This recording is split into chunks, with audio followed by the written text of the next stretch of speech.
మంత్రంలోని బీజాక్షరాలు మన మానసిక స్థాయిలో ఎటువంటి మార్పులు తెస్తాయో తెలుసా? బీజము అంటే విత్తనం. మనం విత్తనాన్ని భూమిలో నాటితే అది మొలకెత్తి చెట్టుగా ఫలాన్ని ఇస్తుంది కదా. అలాగే మన మనస్సు అనేది ఒక సారవంతమైన భూమి. ఆ భూమిలో బీజాక్షరాలు అనే విత్తనాలు నాటడం వలన భౌతిక జీవితంలో మనకు కావలసిన ఫలాన్ని పొందవచ్చు.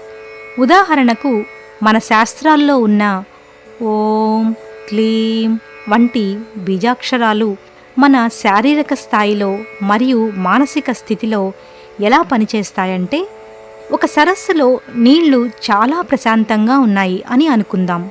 ఒక చిన్న రాయిని ఆ సరస్సులో వేస్తే ఆ రాయి నీటి తరంగాలను సృష్టిస్తుంది కదా. అలాగే మన శరీరంలో 70% నీరు నిండి ఉంది. మనం పీల్చే శ్వాసలో కూడా నీరు ఉంది.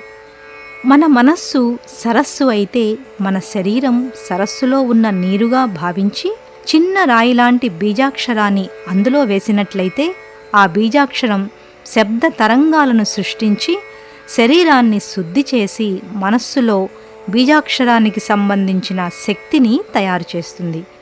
కనుక మన జీవితంలో బీజాక్షరాలతో కూడిన మంత్రశక్తి ద్వారా కోరికలు నెరవేరుతాయి అని శాస్త్రాల్లో చెప్పబడింది. ఈ వీడియో కనుక మీకు నచ్చినట్లయితే మన ఛానల్ని వెంటనే సబ్స్క్రైబ్ చేసుకోండి.